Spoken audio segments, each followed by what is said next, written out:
All right, Shalom. This is brothers Yahawah from the GMS Atlanta camp. I want to start off by giving all glory and infinite praises unto Yahawah, Yahawashi, Ba'ashem, double honors to my apostles and elders at Great Millstone that teach and that rule well.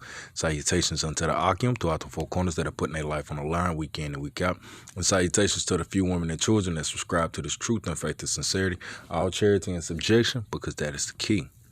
All right, I just wanted to come real quick, Lord willing, this lesson is edifying.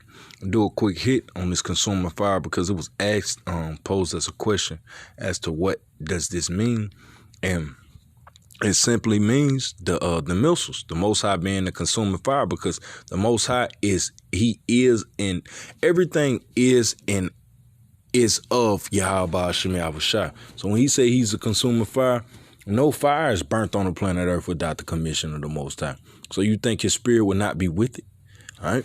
So let's go here. It says Hebrews chapter 12, verse 29, and I'm gonna go through, Lord willing, this lesson is edifying, going in on the consuming fire.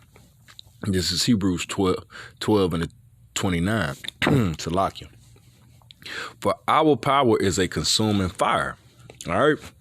So let's go up there and see what we've seen, because whenever you see it, even written within the scriptures, as it is written, just as you've seen it here in the New Testament, you'll see it here in the Old, as it was in Hebrews, you'll see it here in Deuteronomy. That's where you get the understanding of as it is written. All right. Now this is Deuteronomy chapter 4, verse 24. For Yahawah, thy power is a consuming fire, even a jealous God. So God is power. So let's go into the interlineal of consuming. All right. Now it says that the Most High was a jealous power. So jealousy is simply, because it was broken down to me, jealousy is simply the fear, not saying the Most High is in fear of anything, but it's the fear of losing that which you possess or have or had in your possession. Envy is merely coveting something that you've never had in possession that you would want. So the Most High, us being His people, it would only make sense that the Most High would be a jealous power, because we're in His possession. We belong to Him. But the point I wanted to go into was consuming fire. So we know the fires. Let's look up consuming: to eat, devour, burn up, feed. All right, slay. To devour, consume, of fire, destroy. All right. So the Lord said that He is what? Even a jealous power. So when you look up that word even, it means which is. So it says, Yahawah, thy power is a consuming fire, which is a jealous power. So if Jake goes against the law, statutes, and commandments, the Lord will be what unto him? A consuming fire. And if the Lord is a consuming fire unto our people, what more for the things that are beneath us, man? You heathens, you Ammonites, you Moabites, you Edomites, you Japhites. You see? Everything should be consumed in this fire and the Lord's jealous wrath, man, because it's righteous, you know? All right, so let's get into it. All right, so I hit those two. And why is He a consuming fire? Because He set forth life and death before our people, and our people chose the latter. All right, this is Deuteronomy chapter 30, verse 15. See, I have set before thee this day life and good, death and evil. All right. In that I command thee this day to love Yahawah thy power, to walk in His ways, and to keep His commandments and His statutes and His judgments, that thou mayest live and multiply. So that's life. To life, to live and to multiply is to be added unto. You see, but the Lord said He was a consuming fire unto our people. All right. So what is consuming? Is devouring, to destroy. All right. So the Lord said that He would be that unto our people. What's been happening? All right. So it's manifold. It's spiritual. And that spiritual leads to a physical economic condition, a physical living condition. But it also goes into the physical condition of the Lord actually setting that flesh on fire. All right. So the Lord being the consuming fire is a manifold understanding, man. And the only way you can obtain it is by what? Through the law, statutes, and commandments of Yahawashi, Yahawashi, by keeping them, and therefore through your reading you gain understanding. All right. So in that I command thee this day to love Yahawah thy power, to walk in his ways, all right, to keep his commandments and his statutes and his judgments, that thou mayest live and multiply. All right. And Yahawah thy power shall bless thee in the land whither thou goest to possess it. So if we do these things, the Lord shall add unto us. He'll be his rain. You know, with water comes that rain in a particular amount. You know, of course, he could flood too.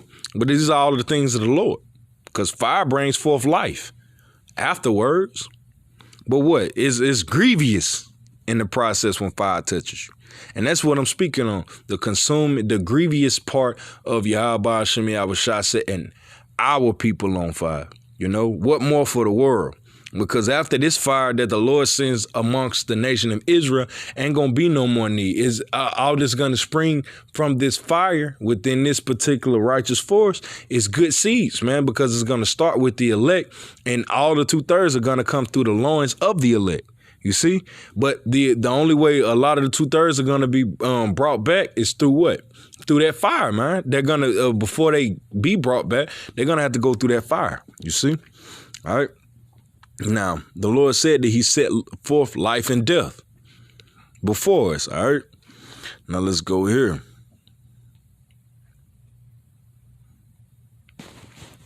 Now, matter of fact, Salaki, it says, I put in, I said, at what temperature does fire melt human flesh? It says at 118 degrees, human skin can sustain first-degree burns. A second-degree burn injury can occur at a temperature of 131 degrees. Human skin is destroyed when temperatures reach 162 degrees. Hey, all of these temperatures can be read through a cup of coffee, man. You see? So that judgment that the Most High is going to bring upon the earth, man, Jake don't want to get burnt by coffee. Jake is suing Esau for millions for being burnt by coffee. Who you going to petition to when the Lord brings the heat of 1,000 suns upon you, man? You see? All right. So now we understanding what that consuming was, because the Lord said, hey, I'm a consuming fire. So that consuming goes into eating, devouring, destroying. And he said that, hey, I set before you life and death, good, death and evil, good and evil, life and good. All right. So if you choose death, you what? You chose fire. You chose those drowning waters. It's in the days of Noah. But in these times, hey, the Lord should judge the earth by fire. You see? All right. So what are you choosing now? Which side are you going to lay up on? All right. So let's get it. All right. I'm finna get into this consuming fire, but I must pull this out first. All right. This is Proverbs chapter 8, verse 36. But he that sinneth against me wrongeth his own soul. If you keep not the law, statutes, commandments, you wrong your own soul. All that hate me love death. So the Lord said, I set before you life and death. If you choose not my law, statutes, and commandments, you choose forth death. And a part of death is that judging fire, that consuming fire that the Lord said that he should be towards our people and the earth, man. All right. Why? Because Deuteronomy 32:4. He is the rock. His work is perfect. For all his ways are judgment, whether they be good or bad towards you. The Most High is righteous in all his doing. A power of truth and without iniquity, just and right is he. And let's look up that word iniquity real quick.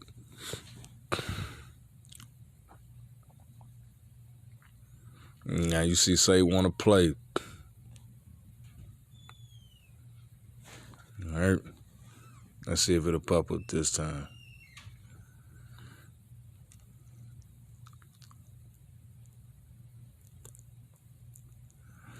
All right. So with the Most High is no injustice. It's no unrighteousness. It's no unwrong. No violent deeds of injustice. With Esau, we done see the grievous the grievous mishandling of justice in his hands, man. You know, he'll put a guy to death that was just trying to feed his kid. You know, he'll put that guy to death, but he'll let this murderer, this raper, this robber, he'll let this guy go scot-free. You know. That's Esau, because he's injustice, he's unrighteous, and we have plenty. That's why that's why you have amendments, because his laws are unrighteous, man. There's injustice with this individual, but with the Most High, hey, he's perfect. His work is perfect. For all his ways of judgment, a power of truth and without iniquity, without wrongness, without blemish, without spot, just and right is he. So when the Lord said to I said before you this day, life and death. It's up to you to choose. We understand that the Lord is going to be righteous in his cause. If he judged you to be right, it's because you're actually right. If he judged you to be wrong, you're actually wrong. It's no fault with the Most High. He's faultless. All right. Now I go here.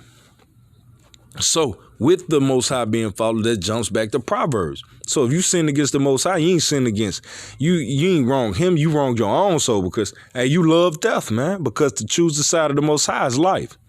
All right. Now let's get into this consuming fire of the Most High and it being a righteous thing. All right. So let's go here. I'm gonna go real quick. These 3 precepts. This is 2 Peter chapter 3 verse 10. But the day of the Lord will come as a thief in the night, in the which the heavens shall pass away. Why? Because of that great mushroom cloud and that bomb, boom, that noise. And the elements shall melt with fervent heat. We done all seen Nagasaki and Hiroshima. The earth also and the works that are therein shall be burnt up. So it says, when the Lord comes as a thief in the night, the heavens shall pass away with a great noise. That's that bomb. The elements shall melt with fervent heat.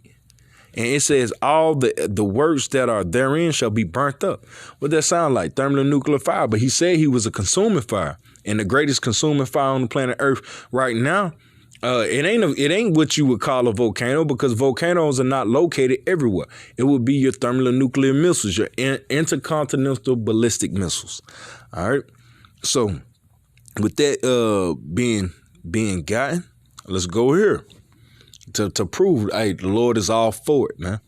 And this is Ezekiel chapter 22, verse 22. As silver is melted in the midst of the furnace, so shall ye be melted in the midst thereof. Ye shall know that, matter of fact, Salakia, let's go to that.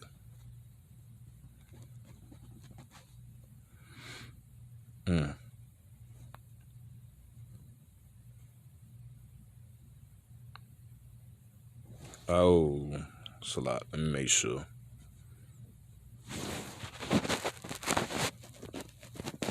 I want to make sure it's a lot here. Can you just bear with me real quick?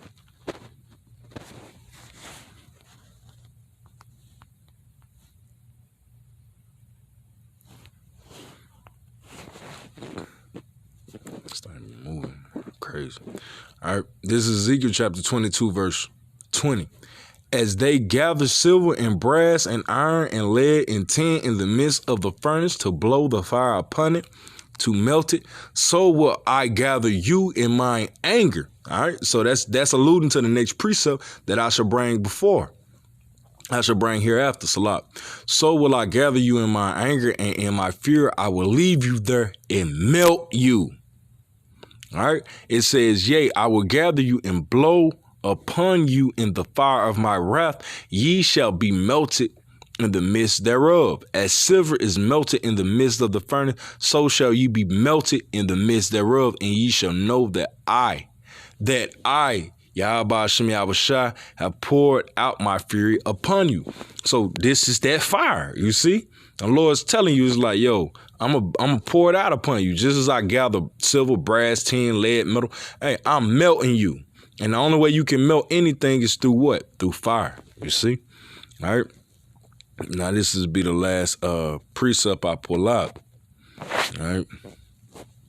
This is Joel chapter 3, verse 9. I'm going to run through it quick. Proclaim ye this among the Gentiles, because this is a judgment unto the earth, because of the wickedness of our people as well, because the Gentiles were used as that whipping stick.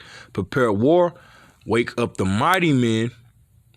Let all the men of war draw near, let them come up. Beat your plowshares into swords and your pruning hooks into spears. Let the weak say, I am strong. Assemble yourselves and come, all ye heathen. So all you nations, because all these nations are going to gather together to come against the United States over there in the Middle East.